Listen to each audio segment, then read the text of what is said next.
Now, consider one more reaction. 2Ne plus Cl2 gives 2NeCl. Now, this is a redox reaction.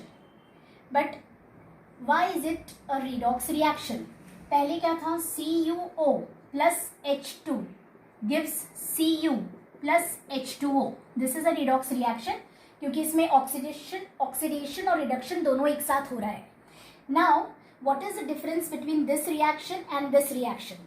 In this reaction, on the reactant side, you can see oxygen and hydrogen present there. But observe this reaction. Can you see any oxygen or hydrogen on the reactant side or on the product side? No. Neither oxygen nor hydrogen is present in this reaction. But still, this is a redox reaction. So this is a very strange example, an interesting example, because here neither oxygen nor hydrogen are there and still it is a redox reaction. यहाँ तो आसानी से समझ में आता है कि oxygen है, हाइड्रोजन है, तो या तो ऑक्सीडेशन या रिडक्शन या दोनों redox reaction हो सकता है, because oxygen and hydrogen are there. In all the reactions that we have seen till now, oxygen या hydrogen involved था, was there on the reactant side. But here Na and Cl2 gives NaCl. Here neither oxygen nor hydrogen is there. कहीं पे भी तुमको पूरे reaction में ना oxygen दिख रहा है ना हाइड्रोजन दिख रहा है. Still this is a redox reaction. फिर भी ये redox reaction है. अब कैसे? How is this a redox reaction? Let us try to understand. Now, here, in order to understand this reaction, you need to know one thing, that NaCl is a electrovalent compound or ionic compound. It is formed by the transfer of electrons from Na and Cl. So, NaCl, Na is 2311. This is atomic number of Na and this is atomic mass of Na. So what is the meaning of this Na 2311? Means number of protons in Na is 11. Number of electrons in Na is 11. Na means sodium. And number of neutrons in Na is 12. Therefore, 11 plus 12, this is protons plus neutrons number and this is electrons number. So, Na के atom में, Na has, if I draw the structure of sodium atom, this is nucleus suppose, उसमें 11 proton and 12 neutron है. बाहर electrons orbits में present रहते हैं. So, K orbit will have 2 electrons. L orbit will have 8 electrons. 1, 2, 3, 4, 5, 6, 7, 8. And M orbit will have 1 electron. This is the electronic configuration of sodium. You all know this. This was done in standard 9. 2, 8, 1. This is the electronic configuration of sodium. ये electrons का distribution है. ये जो 11 electrons है उनका distribution है in the orbits. K orbit, L orbit, M orbit. तो 2 के ऑर्बिट में 2, एल ऑर्बिट में 8 एंड एम ऑर्बिट में 1. So 2, 8, 1. This is sodium atom Na. Now one more atom is there, chlorine.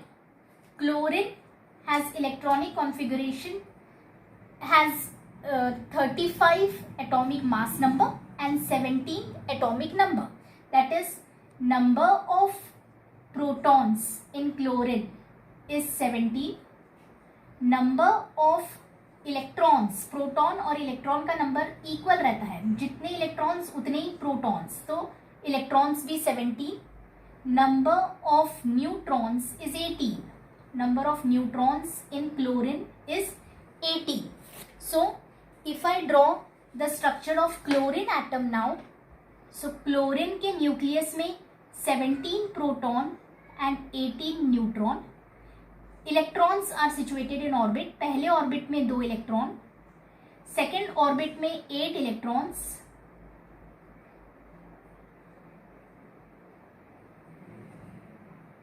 And third orbit में 7 electrons. 2, 8, 7 is the electronic configuration of chlorine. So 2, 8, 7. So 1, 2, 3, 4, 5, 6, 7. So 7 electrons are there in the outermost orbit of chlorine.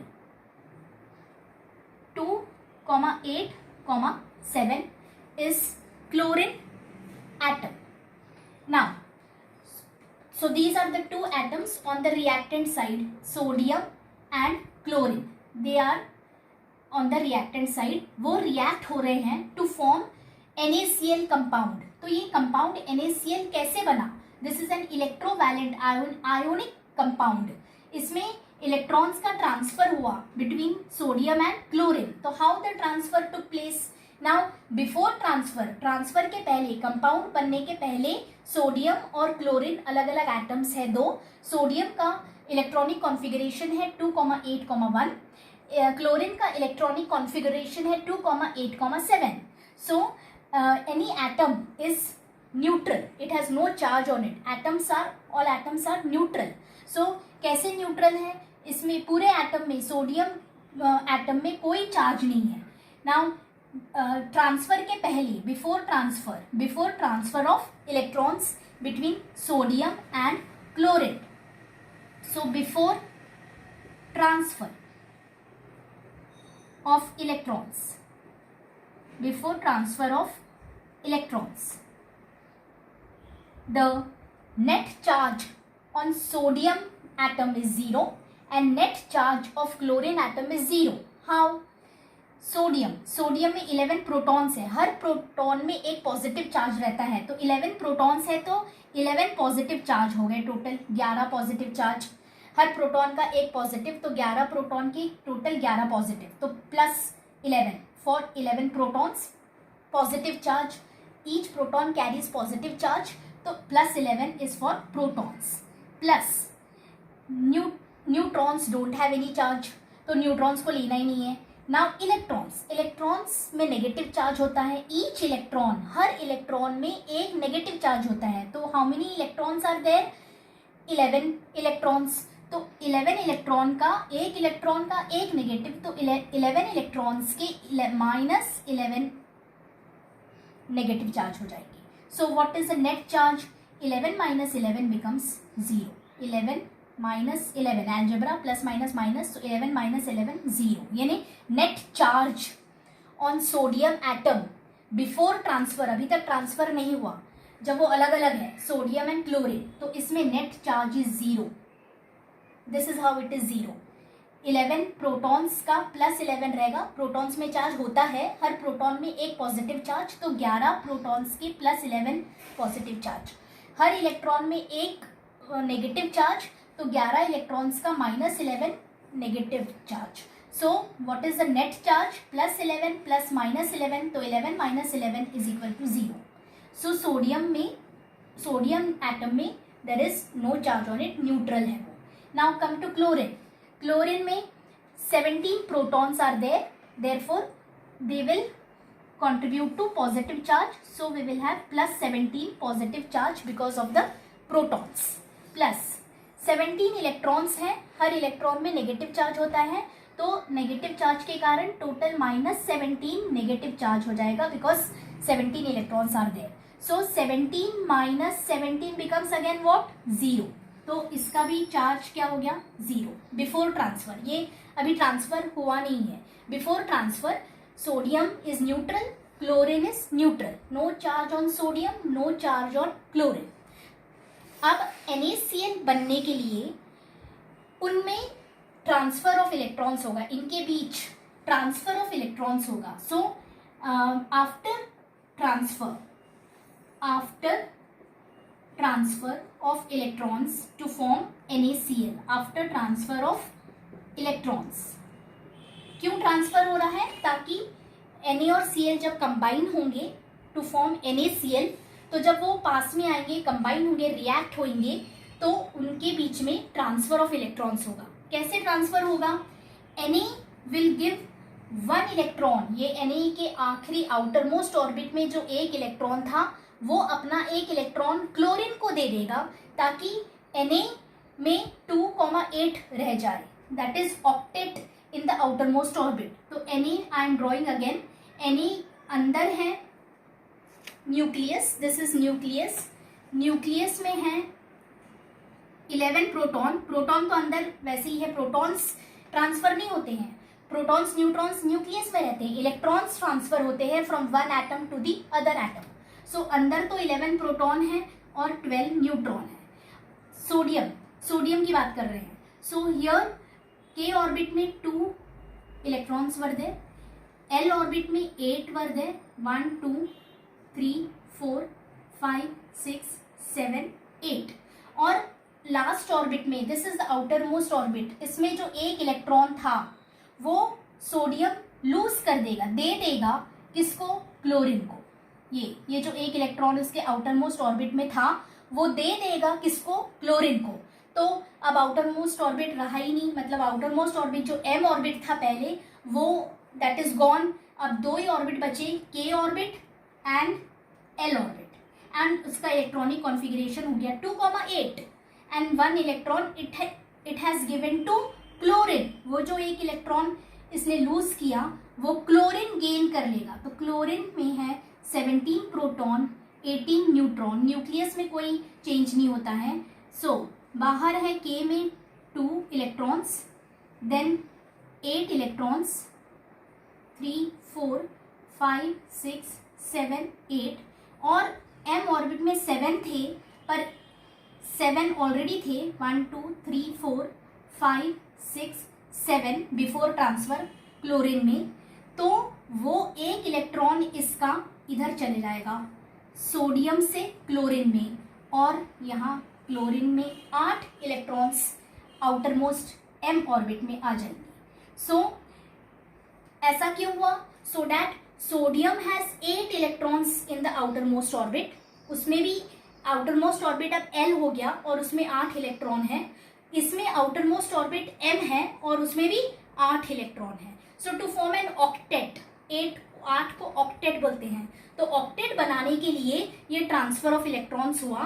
तो sodium ने अपना एक electron दे दिया chlorine को, ताकि उसके पास 8 outer most orbit में 8 इलेक्ट्रॉन्स रह जाएंगे. उसका ऑक्टेट बन जाएगा. Chlorine is accepting that electron from sodium, तो उसका भी ऑक्टेट बन जाएगा इन द आउटर मोस्ट ऑर्बिट. उसका आउटर मोस्ट ऑर्बिट एम होगा. पहले से ही 7 इलेक्ट्रॉन्स ऑलरेडी थे, एक और उसमें आ गया, तो एम ऑर्बिट में ऑक्टेट बन गया. इसमें M orbit is gone, L orbit outermost बन जाएगा और उसमें ऑक्टेट बन गया. तो this happens when they combine. ये NaCl बनाने के लिए ऐसा होता है, transfer of electrons from one atom to another atom, और NaCl बन जाता है. ये कंपाउंड NaCl आयोनिक कंपाउंड और electrovalent compound is formed. NaCl, ये NaCl बना when they reacted with each other. Now after transfer, अब ये जब ट्रांसफर हो गया, now see the charge on sodium and chlorine. पहले तो सोडियम में कोई चार्ज नहीं था, न्यूट्रल. क्लोरीन भी neutral, because 11 - 11 is 0, 17 - 17 is 0. Transfer के बाद जब NaCl बन गया, तो what is this? Is this Na? No, it is not Na. This has become Na plus and this has become Cl minus. ये Na नहीं है, यहाँ पहले Na था, अब वो Na plus बन गया. कैसे? Now see here, 11 protons, proton तो वैसे की वैसी हैं, तो 11 + 11 positive charge plus 10 electrons. Electron एक कम हो गया, 1 लेस, एक चला गया, उसमें से निकल गया, तो इलेक्ट्रॉन का नंबर कम हो गया. कितना हो गया? 10. पहले 11 था. आफ्टर ट्रांसफर क्या हो रहा है? आफ्टर ट्रांसफर क्या हो रहा है? 10 रह जा रहे हैं. तो 10 इलेक्ट्रॉन का -10 नेगेटिव चार्ज, तो 11 plus minus -10, 11 - 10 is +1 positive charge. It is acquiring positive charge. पहले चार्ज नहीं था, न्यूट्रल था, पर कंपाउंड जब बन गया तो उसमें पॉजिटिव चार्ज, एक पॉजिटिव चार्ज आ गया, so +1. And what is happening to chlorine?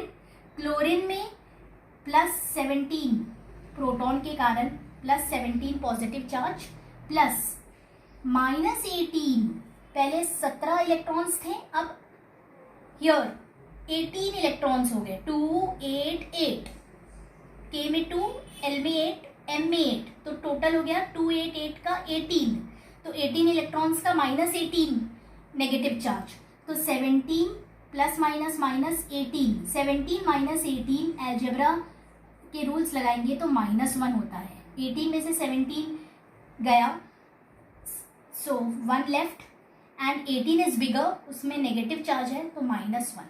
So 17 minus negative sign है तो -1, तो 17 - 18 इज -1, तो क्लोरीन में माइनस साइन आ गया. I hope you have understood this. Sodium which was neutral, it became Na+1, and chlorine which was neutral before forming the compound, it became -1. So this is before transfer and this is after transfer of electrons. So अब ये oxidation reduction कैसे हुआ, यहाँ oxidation reduction कैसे हो रहा है? तो जो एटम इलेक्ट्रॉन्स लूज कर रहा है, ये सोडियम इज लूजिंग इलेक्ट्रॉन्स, उसका ऑक्सीडेशन हो जाता है, और जो एटम इलेक्ट्रॉन्स गेन कर रहा है उसका रिडक्शन होता है. So you are getting to know another definition of oxidation and reduction. Oxidation means loss of electrons. Oxidation means loss of electrons, and reduction means gain of electrons. तो यहाँ sodium ने electron lose किया, उसने अपना एक electron chlorine को दे दिया, इसलिए sodium is losing electron. Since electron is going away, it is acquiring positive charge. So sodium is losing electrons, तो दैट इज वाई सोडियम का ऑक्सीडेशन हो गया. ये जो सोडियम Na से Na+1 हुआ, तो उसका क्या हो गया?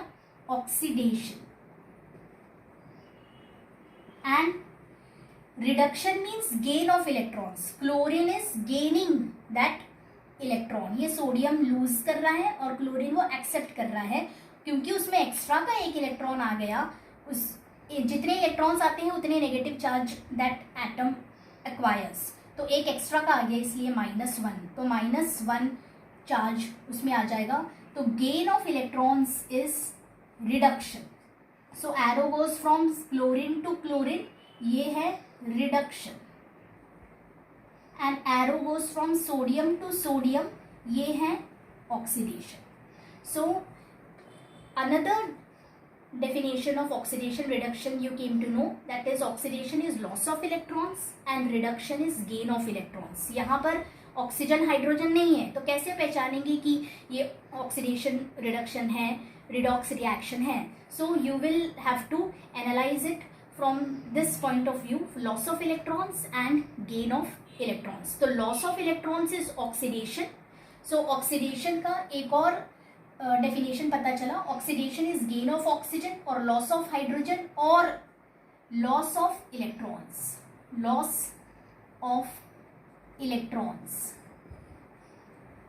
तीन बातें हैं: gain of oxygen, loss of hydrogen, loss of electrons. And reduction is gain of hydrogen, loss of oxygen, gain of electrons. Gain of electrons. So these three things are required to identify reduction reaction. These three things are required to identify oxidation reaction. So I hope you have understood this special example of formation of electrovalent compound. जो भी electrovalent compounds, ionic compounds बनते हैं जिसमें transfer of electrons होता है, वहाँ ये oxidation reduction एक साथ होता है, and hence it is a redox reaction.